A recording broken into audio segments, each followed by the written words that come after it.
제가 왜 이 저녁에 하는지 압니까? 낮에 우리 모을 수 있어요. 낮에도 더 좋은 장소 많아서 커피 마시면서 얼마든지 얘기할 수 있어요. 근데 낮에 모이면 연세 드신 모는데 이렇게 젊은 교수는 못 와요. 그래서 저녁에 모인 거예요, 제가. 그랬더니 왜 이런 데 오냐고. 여기 이 앞에까지 왔다가 저 갈게요 하고 갔어, 한 명은. 내가 그걸 보면서 아유 참 마음이 아프다. 여러분, 내가 있는 위치가 어디 정확하게 아셔야 돼요. 대한민국이요? 망해도 돼요. 이미 망했고요. 그리고 이제는 죽는 것밖에 남은 게 없어요. 그러나 우리가 죽을 때까지 밥 먹듯이 죽을 때까지 목숨 걸고 싸우다가 장렬하게 죽자. 그래서 이 자리에 나온 거예요. 맞습니까? 예. 그리고 연세 드신 분들이 죽는 건요, 하나 억울할 것도 없어요. 저렇게 젊은 교수가 죽는 게 억울하지. 저렇게 젊은 제 자식들이 죽는 게 억울하지. 저도요, 죽는 거 여한 없어요. 미련 없어요. 70 아직 안 됐지만은 죽는데 미련 없어요. 왜? 지금 대한민국 상황 그 정도까지 왔어요. 뭐 좋은 세상 온다고요? 택도 없는 소리 얻을듯 말아요. 빨갱이들은 이렇게 노력을 많이 했어요. 이 나라 먹으려고. 박정희 죽인 것도 그냥 죽은 게 아니에요. 자, 그리고 5.18 희생자들이 유공자로 됐어요. 유공자. 뭘 유공자인데? 나는 유공자인 줄 모르겠어. 유공자 했을 만한 일이 있어야 돼. 민주화했다고? 독재에서 끝내서 민주화했다고? 그게 민주화야? 무기고 털어서 경찰 죽이고 군인 죽인 게 민주화야? 그럼 우리도 무기고 털게 한번 기회 좀 줘봐. 민주화 한번 해보게. 이재명을 상대로. 말이 되는 소리를 해야지. 그래서 대한민국이 광주 김대중을 지지하는 그룹이 국회, 대법원, 국가공무원, 국회 뭐 다 지금 다 장악했어요. 경찰이고 뭐고. 그런데 우파 애국활동 어떻게 할 건데요? 한번 누가 좀 나한테 가르쳐줘 보세요. 여러분들 어떻게 하실 건데요? 그리고 여러분 주변에 내가 나라를 위해서 죽을 테니까 너도 나를 따라서 죽자 하면은 따라올 사람 몇 사람 있어요? 주변에 10명이라도 됩니까? 자기 가족이라도 따라옵니까? 안 따라와요. 너나 죽으라고 그래요. 근데 그렇게 하다 보니까 대한민국은 이제 다 죽어야 돼요. 다 죽어야 돼요. 그런데 분명한 건 있죠. 죽고자 하는 사람은 살고 살고자 하는 사람은 죽을 것이다. 성경에도 있고 이순신 장군도 그런 얘기했어. 그런 마음 가지고 사는 거예요, 저는. 자, 그리고 대한민국이 지금 오늘날 이렇게 된 것은 민주연구원, 국가안보전략연구원, 그 다음에 국가경영전략연구원, 이 3원체제가 지금 대한민국에 오는데 이 3원체제가 미국에 알려졌습니다. 어떻게 한국이 이렇게 빨리 공산화됐어? 어떻게 이렇게 한국에 이재명 같은 인간이 대통령이 됐어? 예, 3원체제가 뭔데? 이러이러한 집단들이 한국에 있습니다. 그런 집단들이 언제부터 생긴 거야? 예, 80년대에 5.18이 일어난 다음부터 이런 일들이 벌어졌습니다. 5.18을 일으켰던 인간들이 선거관리위원회를 장악했고요. 선관위에서 2002년도부터 장난질을 해가지고 이제는 이재명 같은 인간을 세웠고요. 아, 그래. 미국에서도 이런 체제를 이해하는데 한국에서 이렇게 내가 도표까지 만들어서 보여주는데도 이런 걸 이해하지 못하고 우리는 잘 될 거예요. 잘 살 거예요. 집 사고 아주 여행 다니고 잘 먹고 잘 살 거예요. 택도 없는 소리 하지도 마세요. 대한민국은 이 3원체제가 지금 그림자 간첩 정보가 지금 국회, 입법부, 행정부 다 장악해서 움직이고 있어요. 뭘로 여러분들 이 나라를 뒤집을 건데요. 한번 누가 좀 가르쳐줘 보세요. 나한테. 자, 위대한 대한민국 정의, 자유의 국가 시스템을 매도한 집단들이 지금 이렇게 프레임을 다 씌우고 이렇게 작업을 해서 대한민국은 지금 없어요. 그런데도 우리는 싸울 줄은 몰라요. 그래서 제가 깨어나라, 뭉쳐라, 싸워서 쟁취하라. 그러면 후손들은 살아요. 나 혼자 잘 살고 요즘은 뭐 자기 자식 잘 사는 것도 안 쓰고 나만 잘 먹고 잘 살다가 죽으면 되니까 이재명이가 돈 풀어서 준다니까 내 자식 때는 다 망해도 괜찮고 그건 내가 살았을 때 나한테 그림 봐가지고 내가 맛있는 거 사 먹게 해달라고. 지금 대한민국 국민들이 그 수준이에요. 정말 개돼지 수준이에요. 지성인이 아니에요. 이 나라 국민들은. 제가 이 말을 하고 우리 교회에서도 이 그림을 보여줬어요. 그랬더니 우리 교회 성도들은 아무런 반응이 없어요. 기가 막히지. 온수자청화예요. 메이드 인 차이나가 만든 저거에 여기 개구리 같은 인간들이 우리나라 국민들이에요. 청개구리들이지. 우리나라 청개구리들. 애국활동하자면 애국활동 안 나와. 어디 가서 세미나 하자면 세미나 안 해. 그 다음에 돈 내라면 돈 안 내. 그냥 지 맘대로 사는 거지. 지 혼자 사는 거야. 지 혼자 젖어서. 머장장에 이제 목에 칼 들고 이제 목을 찔려고 이제 칼 들고 오는 사람 만날 겁니다. 온수자청화. 좋다. 아유 따뜻하더니 참 좋다. 어느 날 보니까 온도 딱 올리니까 바로 개구리 뻗어버렸어. 튀겨져서 맛있게 먹는 거지. 온수자청화. 이런 일들이 다 벌어져도 하나감. 여러분들 지금 밖에 나면요 이 무지렁이 아무 생각 없는 문외인간들 좀비 같은 인간들이요 대한민국에 깔렸어요. 5,100만 가운데 정말로 5,100만 가운데 문외인간들이요 5천만 원 넘을 겁니다. 깨어있는 애국자 100만도 안 돼요. 여러분들 정신 차려요. 그래서 우리들은 이 대한민국 5,100만의 이 국민들을 깨어난데 마중물이 돼야 되고 우리가 깨어서 이 문외인간들을 깨워내야 되고 주변 사람들을 깨우는 일을 하기 위해서 우리 청청문은 오늘 두 번째 모임 갖는 겁니다. 맞습니까? 거기에 여러분들이 시간 내서 와주신 것에 대해서 제가 매우 감사를 생각하고요. 또 저같이 별볼일 없고 뭐 내세울 것도 없는데 이 자리에 교수님들 벌써 세 분이나 계셔요. 다 여기 오신 분들 한 분 한 분 위대하시다고 저는 봅니다. 여러분들이 이런 역사적인 거 몰랐던 거 오늘 들으면서 새로 배웠던 것도 있고 다시 연상되는 부분도 있을 거예요. 다음 달에 모일 때는 또 다른 주제가 있겠지만은 그렇게 해서 우리는 끊임없이 공부하면서 싸워야 된다. 그리고 주변의 무지렁이 국민들을 깨워내야 된다. 그러다가 우리가 재수없어 걸려서 죽으면 그냥 죽으세요. 장렬하게. 그러면 됩니다. 끝났네요. 네. 감사합니다.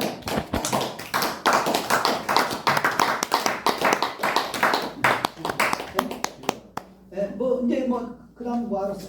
아니 하셔야 돼. 제가 이제 뭐 어쨌든 제가 이제 지난 수요일 날 제 핸드폰에 제가 지난 수요일 날 그 진대연에서 이렇게 한강 포럼에서 했던 것은 이 내용이었는데 그때는 PPT가 없어가지고 여러분들은 지금 처음 보신 거예요. 제가 만든 PPT를 이거 일주일 동안 작업해서 한 거예요. 이 PPT요 상당히 수준이 떨어지지 않습니다. 다 꺼버렸나요? 네, 아니 뭐 그냥 꺼셔도 괜찮습니다. 그래서 이 PPT를 했는데 제가 79년도 10월 달부터 5월 달까지 정리를 하다 보니까 이렇게 정리를 할 수밖에 없었어요. 그래서 했는데 그래도 여러분들은 최초로 이걸 다 받고 다 아는 내용이야. 다 알아도 구슬이 이렇게 알아도 꿰야 됩니다. 제가 이렇게 정확하게 꿰인 거고요. 5.18과 더불어 공부를 오랫동안 하다 보니까 이렇게 꿰졌고요. 제가 작년부터 이 PPT를 만들려고 했는데 올해서 이제 만들어서 여러분한테 이렇게 보여줬는데 5.18은 하루아침에 된 게 아니다. 정말로 그리고 5.18 끝난 다음에 열흘 동안 폭동이 끝난 다음에 최규하 대통령이 하다 못해서 6월달, 7월달 두 달 동안 고민하더니 8월달에 8월 16일 날 나는 대통령에서 하야합니다. 그러면서 전두환을 불러요. 전두환을 불러요. 내가 대통령 하야할 거야. 당신이 해야 돼. 그랬더니 뭐 전두환이가 욱박질러가지고 했다고 좌빨될 거예요. 아니요. 전두환을 불러가지고 해요. 그랬더니 그때 당시에 이희성이라든지 다른 장군들이 전두환보다 높은 장군들한테 전두환이가 최규하의 말을 듣고 찾아가서 각하 최규하 대통령이 저한테 대통령을 합니다. 저는 지금 감당할 수가 없습니다. 그랬더니 하하 웃으면서 우리한테도 대통령이 물어봤어. 근데 우리도 자네가 해야 맞다라고 생각을 했어. 우리도 감당이 안 돼. 그래서 자네만이 이걸 맡대. 그렇게 해서 8월 16일 날 최규하 대통령이 물러나고 그 자리를 최규하 대통령이 전두환을 불러서 한 것인데 그걸 욱박질러가지고 대통령이 내놔 안 내놓으면 너 죽일 거야. 그래야 내쫓았다고? 좌빨 새끼들은 무슨 말인들 못하는데 하늘에 해도 떠다주고 달도 떠다주는데 무슨 얘기인들 못하겠어요. 이게 좌빨들의 프레임이에요. 지금 대한민국은 어마어마한 프레임이 많이 씌워졌겠죠. 그러나 그런 프레임도 우리들이 공부하고 해서 진리와 진실을 밝힘으로 인해서 좌빨들의 프레임도 다 깨어졌으면 좋겠다는 생각입니다. 예, 뭐 이제 자유스럽게 뭐 얘기를 하시죠. 예. 새로운 교수님 계시는데 네.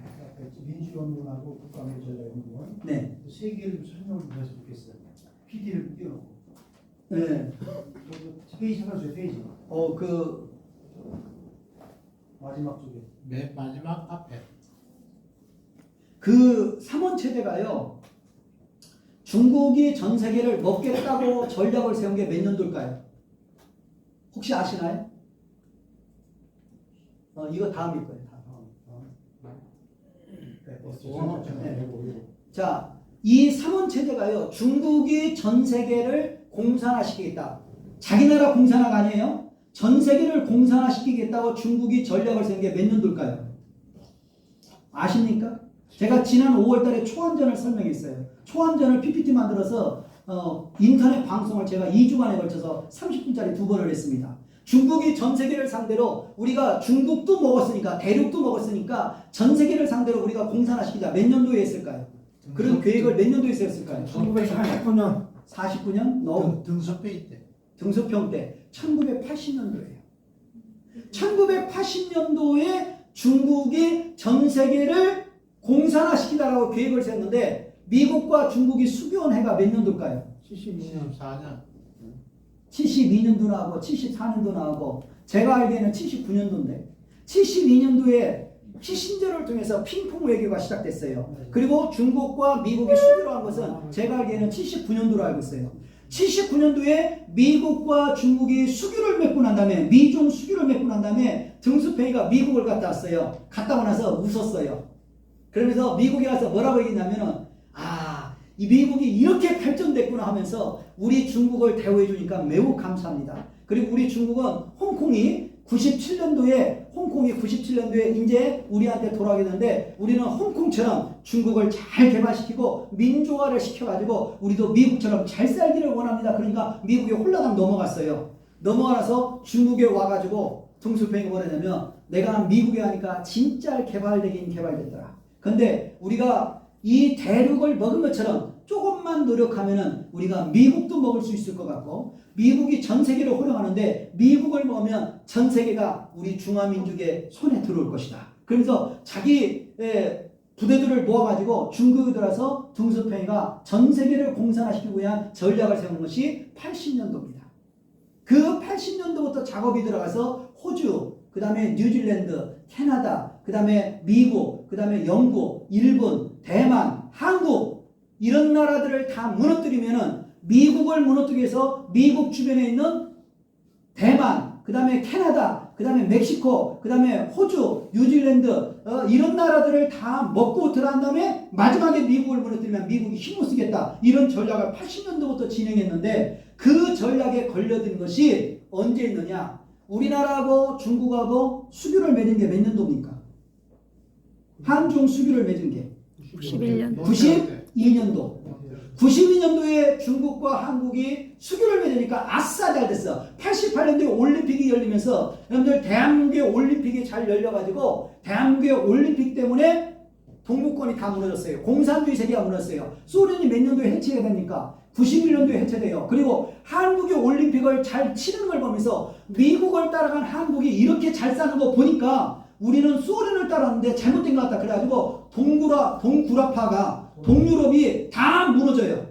동독이 체코슬로바키아, 그 다음에 폴란드 이런 나라들이 다 불가리아 이런 나라들이 소련에 의해서 우크라이나 이런 나라들이 다 무너져요. 그래서 소비에트가 해체가 돼버려요.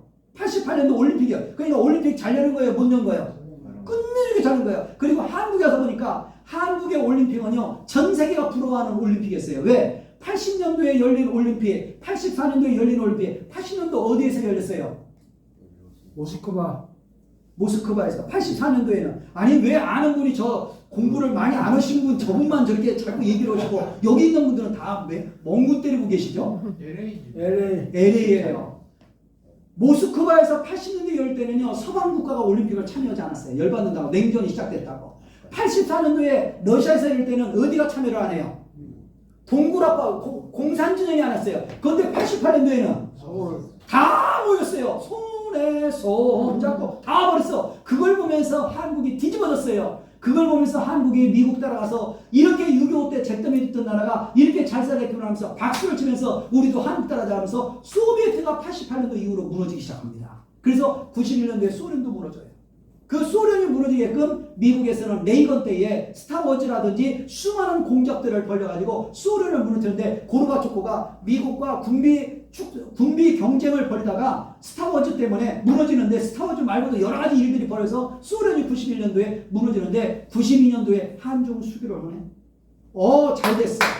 80년도에는 뭐 등수평이 뭘 세웠다고요? 전 세계 공산화시키는 작전인데 92년도에 한중 수교를 맺네? 좋았어. 그런데 그것이 아까 5.18부터 진행했던 김대중과 김영삼이가 92년도부터 97년도까지 대통령을 하고 98년도부터 2002년도까지 김대중이가 대통령할 때에 한나라당을 작살내버리려고 북풍작전을 벌여요. 근데 그 북풍작전이 이해창 때에 좀 실패를 해요. 그래서 이 북풍 공작을 없애버리려고 또 다른 북한에 중국에 있었던 최인수라는 사람을 납치를 하는데 이 최인수를 중국에서 납치해 옵니다.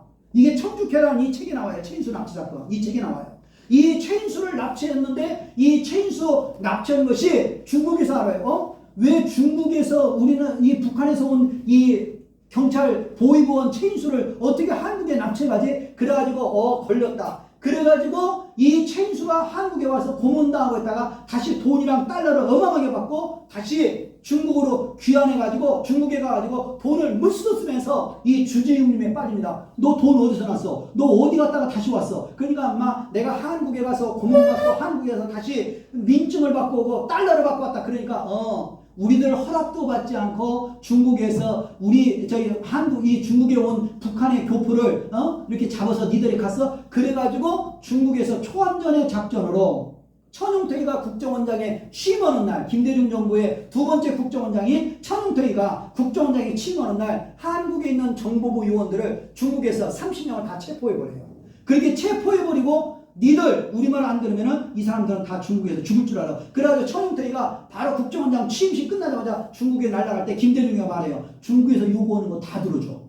다 들어줄 때에 중국에서 요구하는 것이 바로 뭐냐? 한국의 국정원 내에 국가경영전략연구원을 세워서 국정원 내에 국가경영전략연구원을 세워서 국정원이 취득한 모든 정보 주권을 우리 중국한테 넘겨다오 해서 김대중 때에 국정원 내에 중국의 국가경영전략연구원이 생기면서 국정원 내에 중국 요원들이 안착하게 돼요. 김대중이 나라 말아먹었어요? 안 말아먹었어요? 말아먹었어요. 이게 최인수 사건이에요. 이 최인수 사건이 여기 있어요. 그런데 이런 책을 안 봐요. 이런 책을 안 봐. 이거 목숨 걸고 나온 책이에요. 이 작게 5.18 대한 얘기도 좋지만 5.18의 이 책이 끝난 다음에 20년 후에 김대중이 어떻게 말아먹었는지를 써놓은 책이 이거예요. 그래서 국가경영전략연구원을 국정원 내에 세우니까 북한의 간첩들이 한국에 많잖아요. 야, 우리도 하나 만들어다고. 그래서 우리도 하나 만들어다고 해서 국정원 내에 북한에서 온 고급 요원들이 국정원 내에 만들어진 단체가 국가안보전략연구원이에요. 그러면서 한국에 빨갱이들이 많아요, 적어요? 한국에 간첩들이 많아요, 적어요? 빨갱이 후순들과 빨갱이들이 많아요, 적어요? 그 많은 사람들이 한국 내에서 정치를 해가면서 만든 것이 바로 민주연구원이에요. 그래서 이건 한국의 빨갱이들이 여기에 들어가 있고 중국의 빨갱이들은 국가경영전략연구원에 들어가 있고 북한에서 온 태영호 같은 그런 고급 요원들은 국가안보전략연구원에. 그러면 김국성 같은 사람은 어디에서 일을 할까? 여기에요. 김국성. 전광훈 목사님과 같이 일하는 김국성은 여기에 들어가 있는 거예요. 이해가 됐죠? 그래서 이 3원 체제가 입법, 행정, 사법, 정치, 경제, 교육, 문화 모든 것들을 다 장악해서 어디에다가 포진을 주는 거예요. 그러면 그런 부분에서 윤석열과 이재명은 자기 힘을 쓴다 못 쓴다? 오늘 어마어마한 얘기를 제가 풀고 있는 거죠 지금. 이런 강의를 여러분들 들어볼 수 있습니까? 저는 목숨 걸고 하는 거예요 지금. 근데 여러분들이 좋을 새가 없죠 사실은. 대한민국 현실이에요 지금. 이런 얘기를 어디서 들을 거예요? 국가정보원에서 이렇게 다 망가졌는데? 국가정보원에 나온 사람들이 여러 얘기를 하는데요 저는 안 믿어요.